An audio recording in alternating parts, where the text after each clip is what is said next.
Assalamualaikum warahmatullahi wabarakatuh. Welcome back to my channel Mr. Paper Project.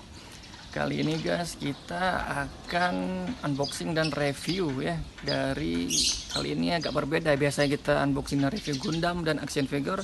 Sekarang kita unboxing dan review ini belakang ini ya. Honda HR-V Special Edition. Oke, nantikan saja. Let's go.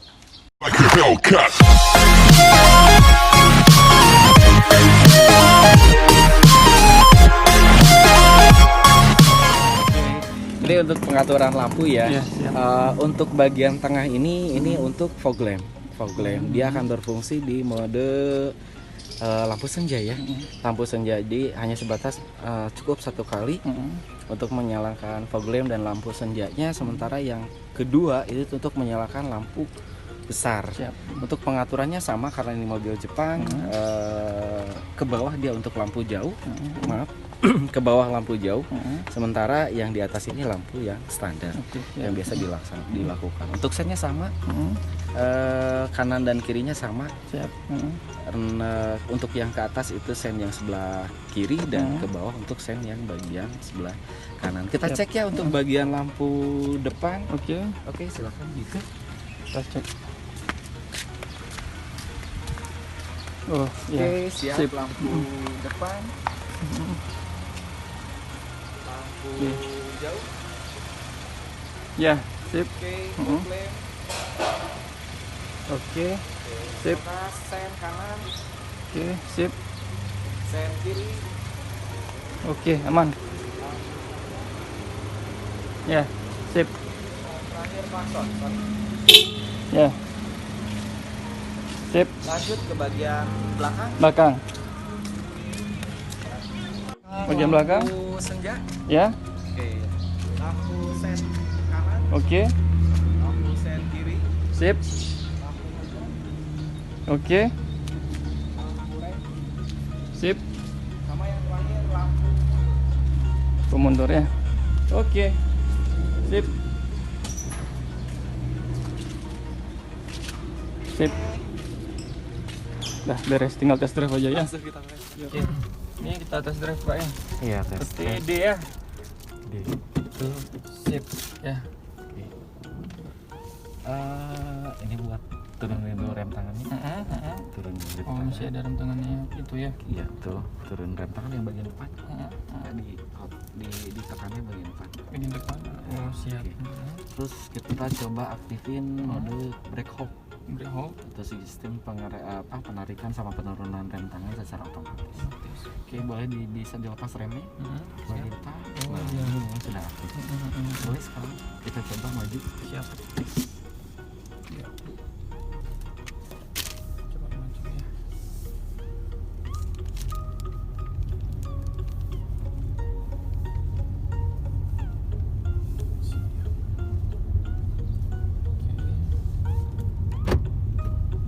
Otomatis ya kunci ya. Ya.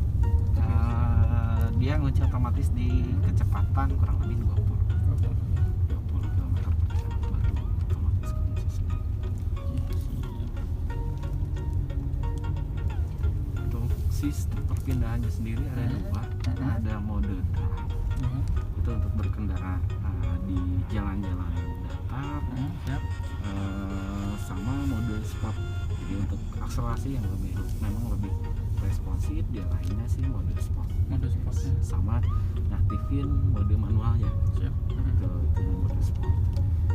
Sementara di depan di bagian dashboard itu ada indikator lampu ya, ring lampu warna hijau yang menandakan bahwa konsumsi bahan bakar dengan pola berkendara kita itu irit.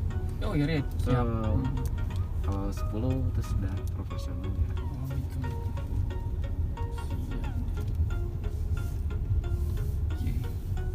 Kalau kita ubah mode sport tadi gimana caranya? Mode sport langsung pindahin aja. Tanpa harus berhenti. Tanpa harus berhenti bisa. Tanpa harus berhenti langsung aja. Langsung ke S. Oke. Nah ini mode sport. Ini mode sport. Betul. Siap. Ya, mode Kita sport. coba ditanyakan. Yang kiri kanan ini kapan kita pakainya? Boleh. Kalau misalkan mau coba mode manual silakan. Mode manual gimana? S standar menunjukkan bahwa mode sport tanpa manual ya. Manual ya. Kalau misalkan coba kita aktifkan mode sport, mulai boleh di plus, boleh di minus sesuai dengan Langsung kebutuhan. kita itu ya. Boleh plusnya. Oke, Oke, udah. ini masuk gigi 1. Di satu nih. Iya. Oke. Dan dia otomatis, Otomatis. tidak harus gigi 1 aja, dia menyesuaikan dengan kecepatan. Gitu. Betul. Jadi nggak pengen kita tekan-tekan juga udah menyesuaikan. Iya, dia menyesuaikan. Gitu. Ketika misalkan kecepatan 80 kita mau pakai mode manual, dia akan menyesuaikan. Gitu. Kira-kira di gigi berapa dan dia bisa masuk gitu. Gitu. Boleh kita coba naik dari 1 ke 2. Kedua ya, sip. Oke. Ini udah 2. Oh, ini masih Dia satu. kembali Kembali. otomatis. Oh, gitu. Kembali otomatis. Ada dua Sesuai ya. dengan apa yang dibutuhkan si Ini dua. mesin. Siap. Kalau misalkan kita tidak merespon kebutuhan mesin, dia akan otomatis menyesuaikan. Menyesuaikan ya.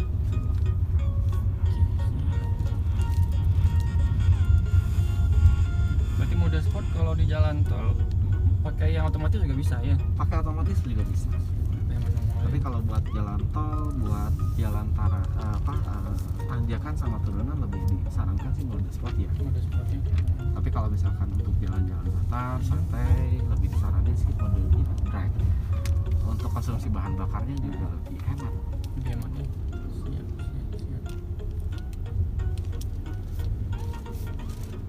Ntar aja Pak.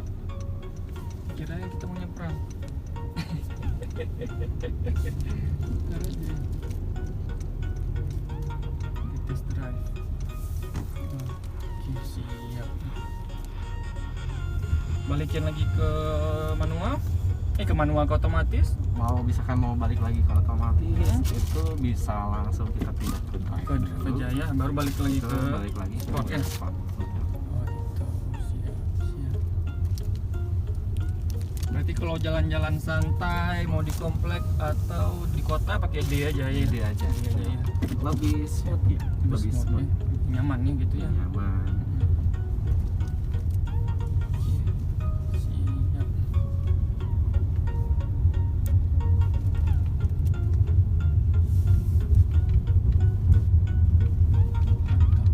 Sip.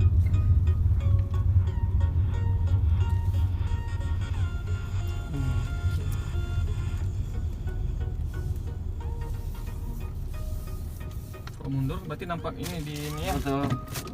Oh iya, siap. Jadi nggak payah pasang-pasang kamera lagi ya. Oh, yang sebelumnya tuh mobilnya aku pasang kamera. Ini nggak payah lagi ya. Nggak, tapi ini memang sudah bawaan dari pabriknya. Siap kalau gitu. Oke. Oke, sip. Berhenti. Parkir langsungnya Parkir gini ya. Parkir. Sip. Yang brake hold tadi Brake hold nggak perlu. biarin aja. Tinggal tarik aja rem tangan. Gitu. Oke, ini udah aktif. Rem tangannya udah berfungsi. Siap. Auto brake hold nanti dia mati sendiri otomatis. Ketika kita buka seat belt, perintahnya Ya. berhenti. Oh gitu. Berhenti karena semua fitur itu tergantung dari seat belt. Siap. Mulai dari fitur brake hold, fitur cruise control dan semuanya tergantung dari seat belt. Makanya memang semuanya berfungsi ketika seat belt dipasang dan semua perintah itu gugur ketika seat beltnya Dibuka dibuka. ya. Coba kita buka. Oh iya, gitu. Siap. Gitu. Hanya sebatas ini sih hanya sebatas edukasi aja, hanya bukan campaign ya, edukasi. Bahwa memang sih banyak yang memang tidak tahu atau mungkin banyak memang sudah terbiasa bahwa seorang posisi kayak mohon maaf start awal mulai dari menyesuaikan tempat duduk, cari posisi yang memang cukup nyaman sesuai dengan kebutuhan gitu, entah itu memang cocoknya di atas atau misalkan di bawah. Terus yang kedua soal posisi kaki, kita juga harus paham bahwa memang fungsi kaki kanan itu adalah untuk gas dan untuk rem, sementara kaki kiri dia khusus untuk kopling aja. ketika kita menggunakan mobil yang memang transmisinya otomatis. Betul. yang tidak ada handle couplingnya, otomatis si kaki kiri dia istirahat. Oh gitu. Jadi kontrolnya cuma satu aja ya. gas, rem. Ketika terlepas nanti terlepas itu memang sudah kebiasaan atau gimana, tapi baiknya memang kontrol satu kaki, karena fungsi kaki kiri untuk rem memang kurang begitu baik. Oh gitu. Siap. Dan yang lebih memang dia sudah dilengkapi dengan fitur yang namanya hewan apalagi pas pada saat itu dilakukan secara bersamaan antara rem dan gas, mobil akan mengutamakan pengereman daripada percepatan. Ketika itu digunakan secara bersamaan. Kalau misalkan aku kan belajar mobil itu kan dari yang manual dulu, jadi kan yang dua-duanya aktif. Betul. Jadi selama pakai mobil Matic, mau mobil apapun itu, merek apapun, pasti aku main dua kaki. Jadi kalau ada orang yang awalnya dia belajar Matic, itu dia duduk samping aku, dia lihat aku main dua-dua, dia takut. Iya betul. Takut. Makanya gitu, aneh juga kan. Kenapa udah biasa sih gitu? Iya. Aku mana kan udah biasa kan. Jadi main dua kaki, bukan satu gitu. Oh iya. Nanti boleh dicoba nanti. Siap. Paling gitu aja ya. Kalau untuk AC ini untuk artinya memang tidak ada udara, hanya sebatas udara yang ada di dalam kabin. Oh gitu. Sementara ini untuk fitur yang memang ada udara dari mesin, dari kap, dia masuk ke dalam. Berarti kalau misalkan jalan-jalan ke hutan-hutan segar-segar aktif ini nih. Boleh gitu. Oh iya betul. Tapi kalau rear rear sama front ya, depan sama belakang. Oke. Maksudnya masuk udaranya. Oh, ini dari bawah ya. Iya. Di depan ya. Jadi kalau misalkan si kacanya berkabut, pas pada saat hujan misalkan, saya nggak mau, kan ada yang memang ini dingin nih, kalau misalkan dapat asupan dari depan sama dari kaki, kita gunakan AC yang kacanya saja. Ya gitu. Cukup gitu. Berarti front aja. Betul, front aja. Iya.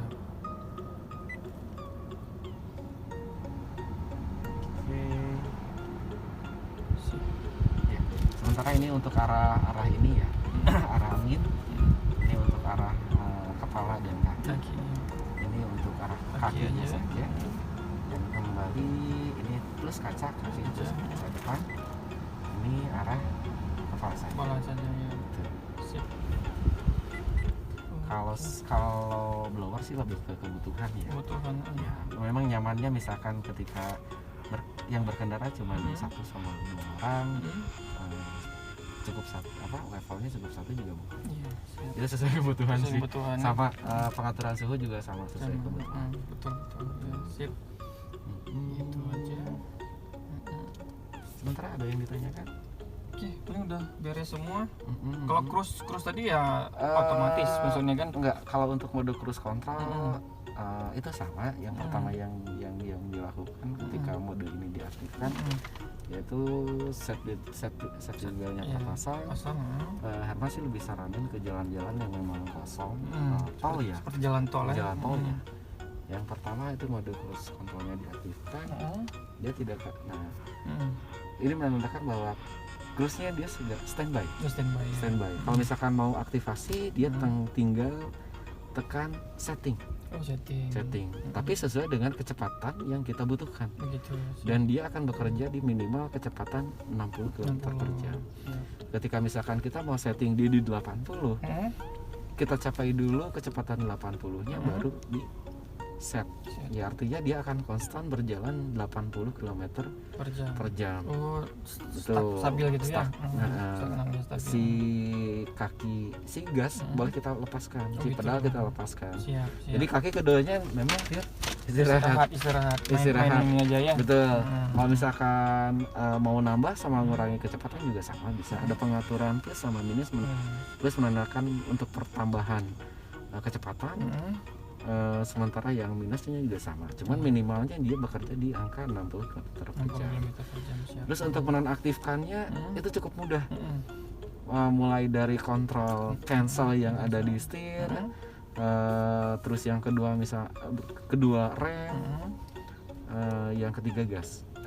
Semua perintah itu menggugurkan perintah cruise control. Jadi kalau misalkan mau aktifin cruise control nggak perlu takut. Gitu. Kadang-kadang untuk yang awal memang agak ini juga ya, ketika kaki dua-duanya istirahat, kontrol kecepatan itu ada di tangan. Iya, betul. Perlu itu soalnya karena kalau perjalanan jauh perlu itu. Ya, kadang-kadang kita pengen berkendara agak rileks ya. Betul. Rileks gitu.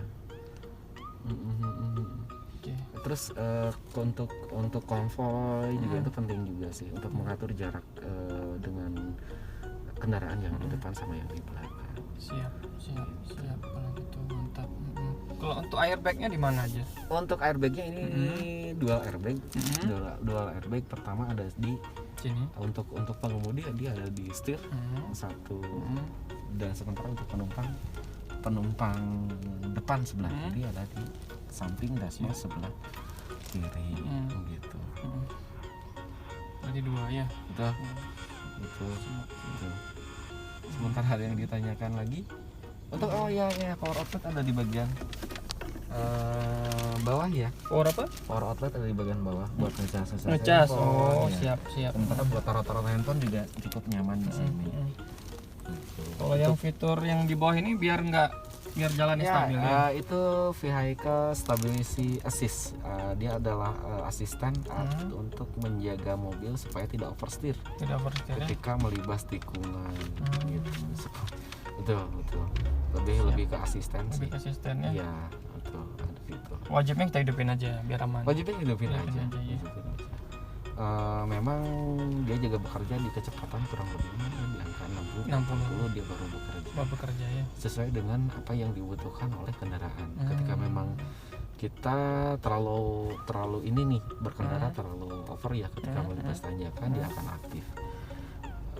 Sementara dia tidak akan aktif kalau misalkan memang dirasanya memang cukup aman. Iya, siap. Gitu. Sementara untuk bagian tengah untuk bagian sini ada armrest ya. Ini armrest untuk maju. Kontrol untuk maju mundurnya tinggal digeser. Bagian tengahnya ini ada laci ya, tempat penyimpanan.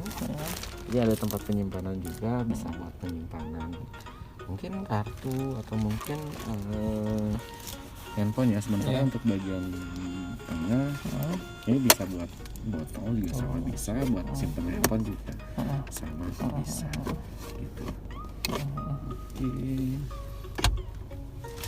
Sip, kalau gitu udah semua ya, udah beres ya. Ada yang ditanyakan barangkali? Udah paham semua Pak, udah ngerti. Oke, paling sekian aja ya. Siap, boleh. Terima kasih banyak. Siap. Terima kasih banyak.